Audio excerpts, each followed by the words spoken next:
The Kansas City Chiefs finished the 2022 regular season with a 14-3 record and were the number 1 seed in the AFC. And given the number 1 seeds in each conference are now the only team to have bye weeks, the Kansas City Chiefs capitalized on this opportunity and eventually went to the Super Bowl. And in one of the best games of the 2022 NFL season, they beat the Eagles in Super Bowl 57 with a score of 38-35. It was their second Super Bowl win in 4 years and their second Super Bowl win in the Patrick Mahomes era. This team has been very fun to watch over the past half decade, and there's no doubt about what their intentions are entering the 2023 season. And everyone knows as long as Big Red's coaching and Patrick Mahomes is a quarterback, their Super Bowl chances are very much alive. But as we know, repeating as Super Bowl champions is insanely difficult, and the last team that accomplished this was the Patriots all the way back in 2003 and 2004. And that's the question we're going to try and answer in today's video, is can the Chiefs repeat as champions and win their third Super Bowl title in 5 years? And there's a lot more to discuss than just Patrick Mahomes, Travis Kelce, and Andy Reid in today's video, and with that preface out of the way, let's begin.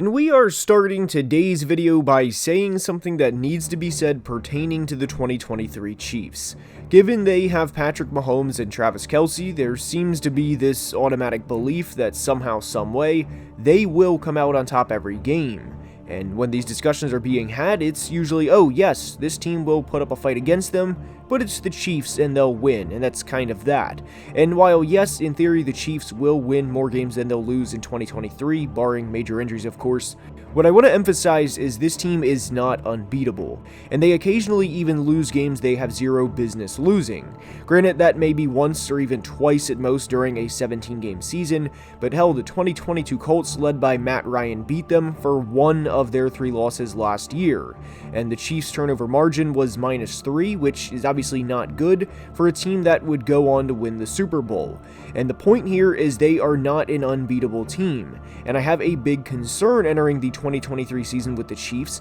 and it's at the left tackle position.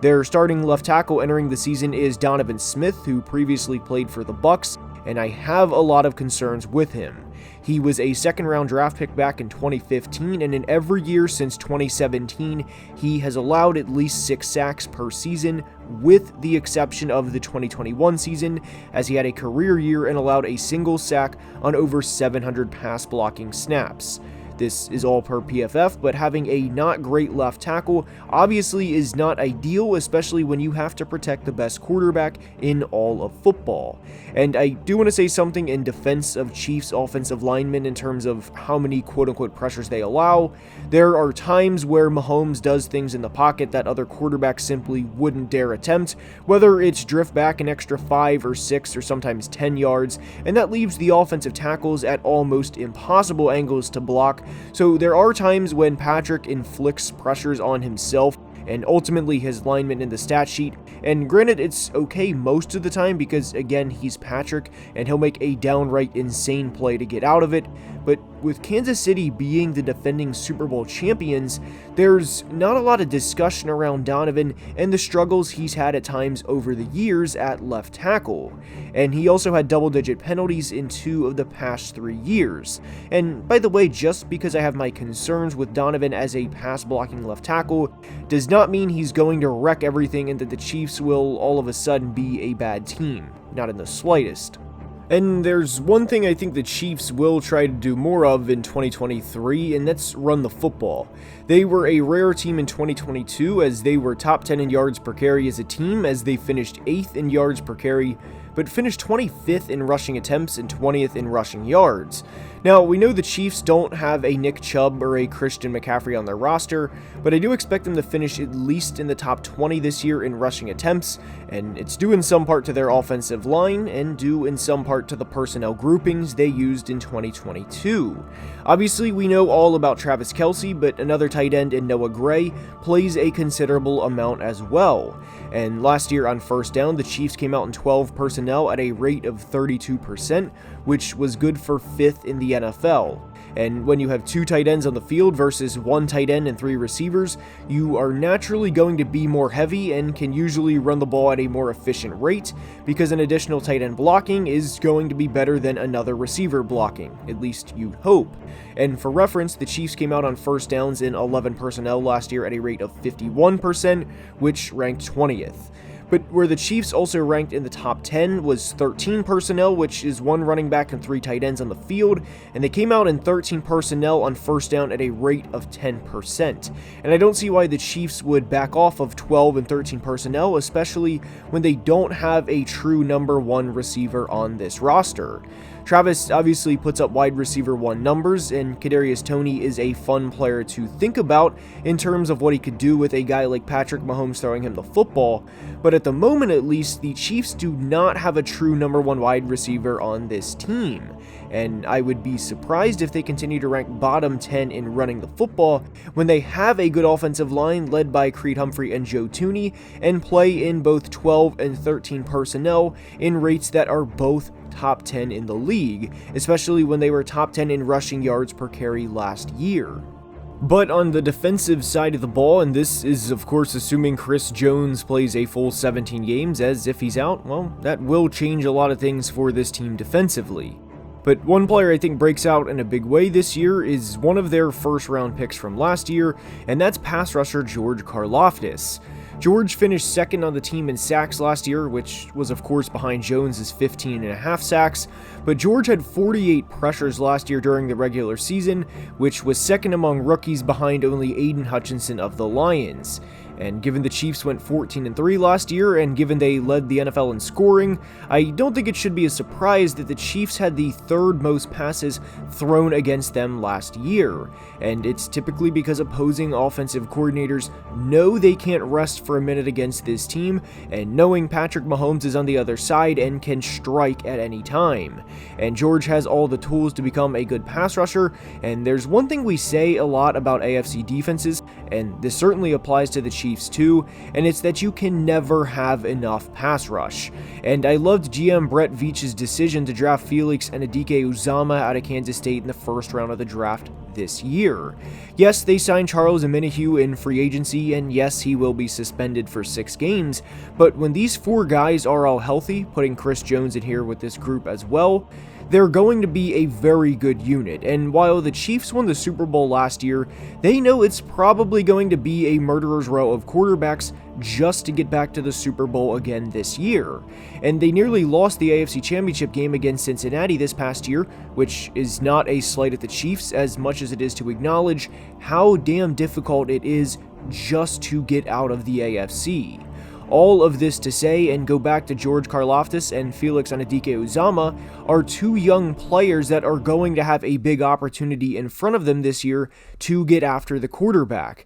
And I don't think it's talked about enough in the national media, but the Chiefs do a very good job of navigating the draft board and moving up and down and when it's time to go get their guys. And this is another breakout player candidate, but it's second-year player Trent McDuffie. The Chiefs drafted him at number 21 overall in the 2022 draft, and Trent was a top 15 player on a lot of people's big board, mine included. They had extra ammo from the Tyreek trade and moved up to go get a player who will probably be a starting corner for them for the next 3 or 4 years at minimum. And while this defense finished 16th in points allowed per game last year, they didn't really have any outlier games that left the Chiefs offense completely out of it and unable to get back in the game. And they only allowed 30 or more points in 2 games out of the 20 they played last year, which of course includes the postseason. The Chiefs won both of those games, as they of course beat Philly in the Super Bowl and beat Tampa by 10 in week 4. So while the Chiefs defense will not get confused with the 85 Bears or the 2000 Ravens, I don't think they get enough credit for the long-term success this franchise has had, because we often hear in football to basically do your job and do what's asked of you, and more often than not, the Chiefs defense does exactly that, and they continuously keep the Chiefs in games.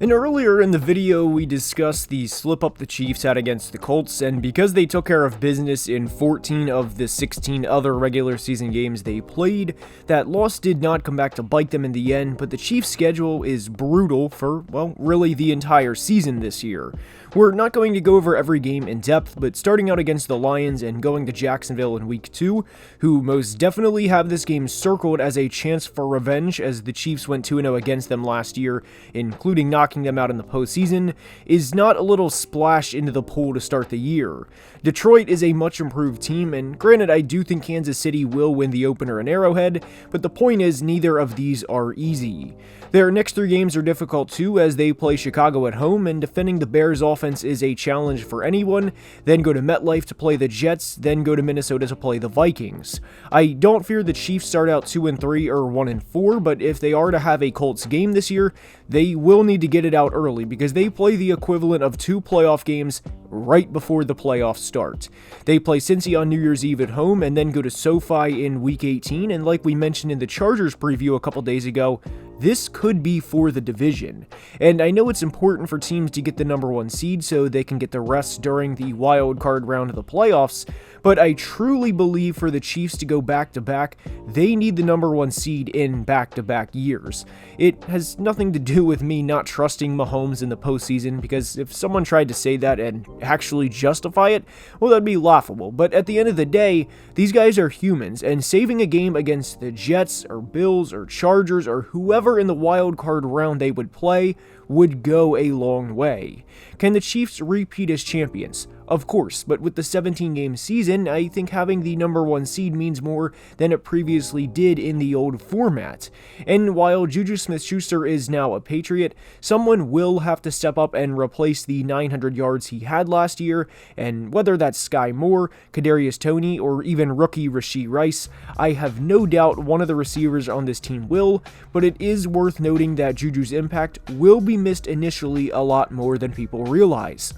If there is ever a time to say, oh well, they're the Chiefs and they'll figure it out, it would be about that, because between the numbers Travis Kelce will put up, the threat of Jerick McKinnon as a receiving back, and even Marquez Valdes-Scantling stepping up, Kansas City will figure out a way to replace Juju's 101 targets from a year ago. We discussed the pass rush and young players who will step up, and even discussed Trent McDuffie, but I really think the Chiefs' linebacking core could be and should be one of the better units in all of football. Having Nick Bolton, a player who had over 170 total tackles out there last year, along with one of my favorite prospects from the 2022 draft in Leo Chanel, along with Willie Gay of course, would cause problems in run situations and when Spags wants to have 3 linebackers on the field. And while they lost safety Juan Thornhill in free agency, like always, they have the next guy to step up, and that's 2022 second round pick Brian Cook.